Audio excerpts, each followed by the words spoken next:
Agora a gente vem aqui para São Paulo. O Ministério Público dá um parecer contrário à progressão de pena de Alexandre Nardoni ao regime aberto. Ele foi condenado a 31 anos de prisão pela morte da filha Isabela Nardoni, um caso marcante do ano de 2008. O repórter David Tarso traz as informações. Ô David, por que o MP é contrário a essa progressão de pena? Boa noite para você, bom trabalho. Oi, Berrait, muito boa noite e boa noite também a você que nos acompanha nas mais diferentes plataformas da Jovem Pan News. Pois é, o MP é contrário, o Ministério Público não compactua com essa ideia do pedido da defesa, justamente porque o pedido ele foi baseado dizendo que Alexandre Nardoni tem bom comportamento e também ele cumpre todas as medidas da prisão, ou seja, ele é disciplinado. Mas, de acordo com o promotor que está, até mesmo fez a recomendação da Justiça, o Luiz Marcelo Negrini, com quem eu conversei na tarde desta quinta-feira, ele diz que isso não serve de base, que Alexandre Nardoni ele precisa ser submetido a alguns testes, como, por exemplo, o criminológico e o teste de Rorschach, que é um teste mais detalhado com diversos psicólogos, para que só assim a Justiça possa fazer a real avaliação. Vamos acompanhar então um trecho da entrevista que eu gravei com o promotor. Um sujeito que foi condenado a 30 anos de prisão e você permitir que ele permaneça 11, praticamente um terço, disso no regime aberto, onde não há nenhuma espécie de fiscalização, é um regime praticamente de liberdade, chega a ser uma afronta à própria pena que foi aplicada. Em determinados casos mais complexos, em casos como o do Alexandre, por exemplo, que nega a prática do crime, nós sempre tomamos a cautela de pedir a realização do teste de Rorschach. É um exame que consegue, através da técnica do psicólogo, extrair do sentenciado, muitas vezes, aquilo que ele não quer dizer.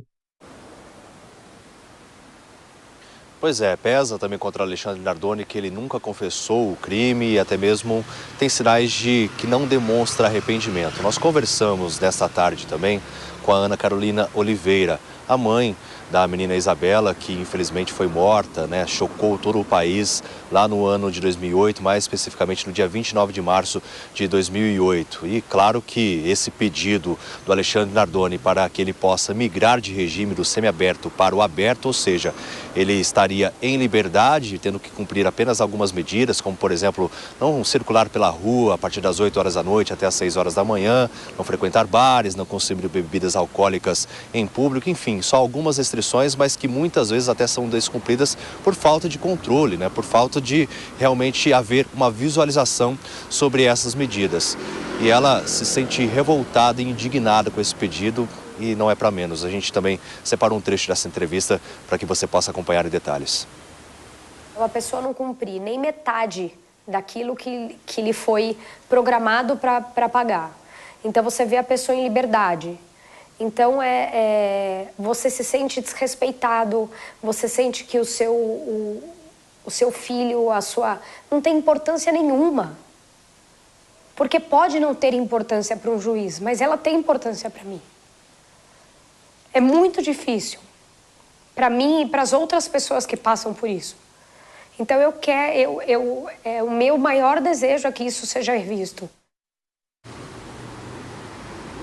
Pois é, ela se emocionou bastante ao longo da entrevista, e com esse pedido de Alexandre Nardoni, da defesa dele, para que ele possa migrar de regime. A gente relembra também que a Ana Carolina Jatobá, que é a madrasta que estava também no dia, ela foi condenada também à prisão, mas desde junho do ano passado o benefício foi concedido a ela para que ela possa cumprir o restante da pena nesse regime aberto, ou seja, em liberdade. E até tem algumas aparições dela em alguns eventos e tudo mais. A Ana Carolina Oliveira, que é a mãe da menina Isabela, disse que até tenta não acompanhar esse tipo de notícia para não se revoltar ainda mais, mas pede que a justiça seja feita e que esse pedido de Alexandre Nardoni não seja concedido. E claro que a gente segue acompanhando todas essas movimentações porque não há um prazo definido para que a justiça possa fazer essa avaliação, mas assim que a gente tiver a informação se a justiça aceitou ou não esse pedido e se ele foi também submetido a esses testes propostos pela promotoria, a gente vai trazer a informação aqui. A gente procurou a defesa de Alexandre Nardoni, tanto ontem, quando saiu esse pedido, e também hoje, mas até o momento nós não tivemos retorno dos advogados. Eu volto com você, Override. Sem dúvida. David Tarso, sempre acompanhando, você traz as informações daqui a pouco, até mais tarde. Bom, Cristiano Vilela, esse é um caso emblemático aqui da Justiça de São Paulo. Eu lembro, eu era repórter aqui na Jovem Pan, fiz a cobertura também e foi um circo midiático porque era um homicídio envolvendo uma criança em circunstâncias misteriosas, tanto é que o David falou que até hoje ele não confessou o crime. Agora, o MP dá pelo menos essa sugestão para que ele não tenha essa progressão de pena. O Ministério Público, a promotoria está correta na sua avaliação?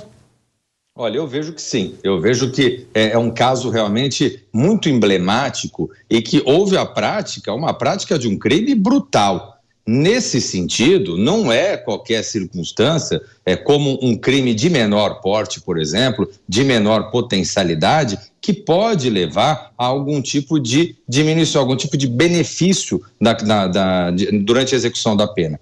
Nesse caso, é um caso que uma pessoa que praticou um crime desse, ela deve ser compreendida como uma pessoa que não tem condições de partir para o convívio social antes do prazo estabelecido rigorosamente na sua pena. Então, eu vejo que o Ministério Público acerta no sentido de pedir novos laudos, novos exames e não acatar de pronto a solicitação que foi feita pelo advogado do Alexandre Nardoni.